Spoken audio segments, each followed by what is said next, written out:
Hello and welcome to another update video about silver. So we are heading into a new trading week, and you can see on the silver chart the 4-hour time frame.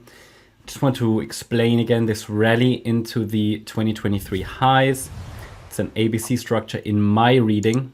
Yeah, so I call that a wave 1 of a larger diagonal pattern. Then we have a wave 2 to the downside, which did hold nicely a higher low at the time. Some of you have been with us at that time. Price formed a higher low. And the expectation is now that we are in this third wave rally, which we've been waiting for last year. And this third wave has likely started. Let me just shift that actually higher here. The third wave has likely started. And for me, the third wave isn't in yet, okay? I mean, it's technically possible to say, okay, maybe this is wave 1, maybe this is wave 2. Maybe this is wave 3 because we sort of rallied above the wave 1 top, right? But from a Fibonacci extension point of view, it's absolutely not where a third wave should land. We reached sort of the 100% extension level. That's, for me, not long enough for a third wave. So therefore, I rule that out. It suggests to me, obviously the movement to the upside, I explained that it's corrective to me, which is also why I consider this entire move up a diagonal.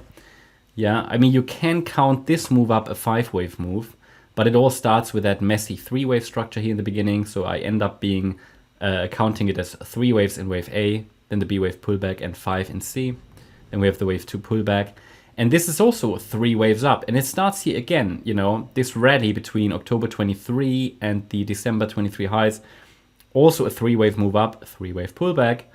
And then this here can be counted a 5-wave move up in wave C again. So I would interpret that as wave 1, 2. You can debate where the third wave top sits, and then an extended 5th. We know that in metals, the 5th wave likes to extend. And then this was an A wave. You can actually call that no, we can't really call that a 3-wave move. That doesn't really make much sense.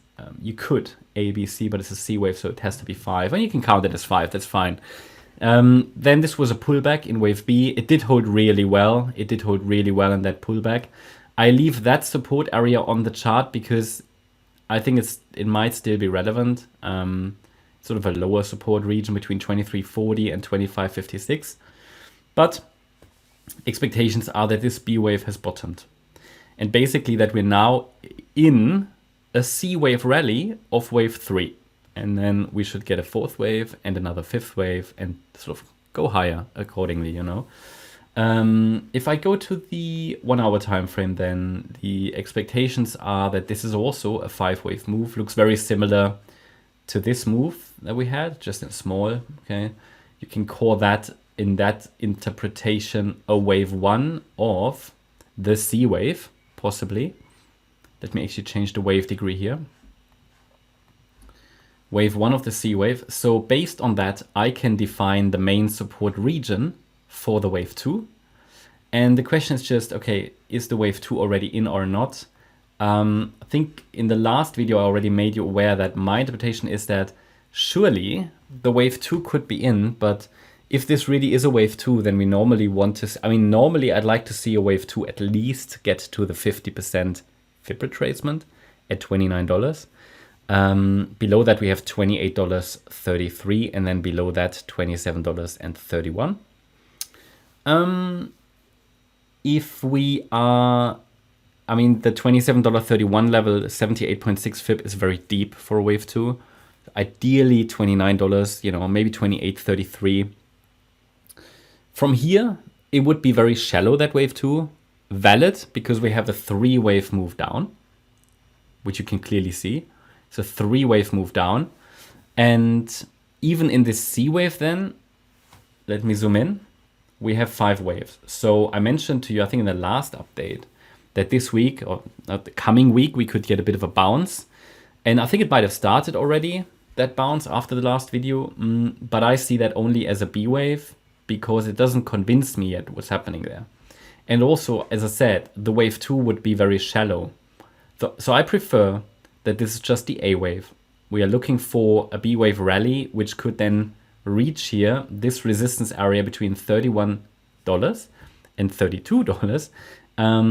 From here, then I'd be watching for a reaction. Now, these B waves, they tend to be quite flexible. So don't be surprised if the price might break above the B wave resistance. This is just standard resistance. It's just meant as a guide. It's not like, okay, you know, it has to be, it has to get there. It doesn't have to get rejected there. It's more like just fibs. Okay, it's just fibs, retracements.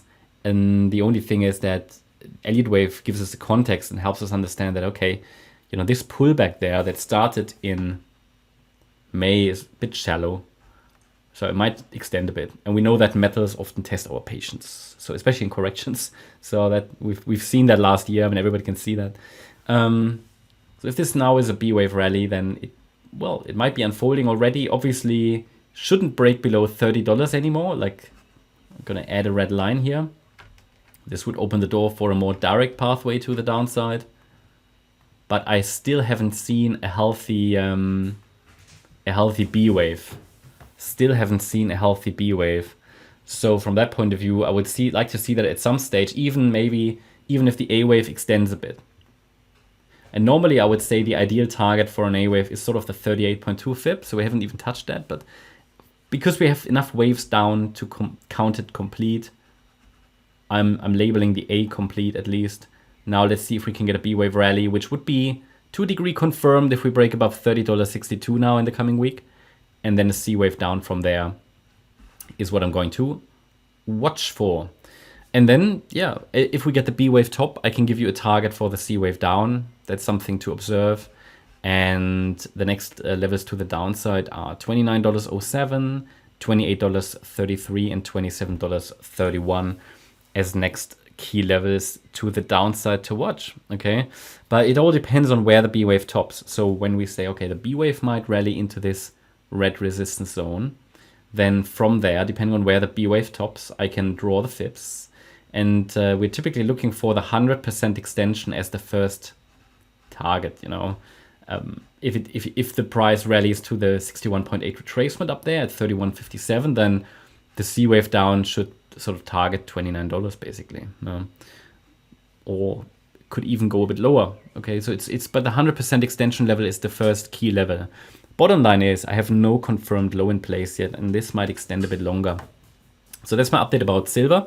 Hope you liked the update. If you did, please hit the like button, leave a comment and subscribe. And if you're interested in daily updates about the S&P 500, as well as regular updates about stocks, then feel free to check out our stocks and S&P 500 service. You'll find a link in the description.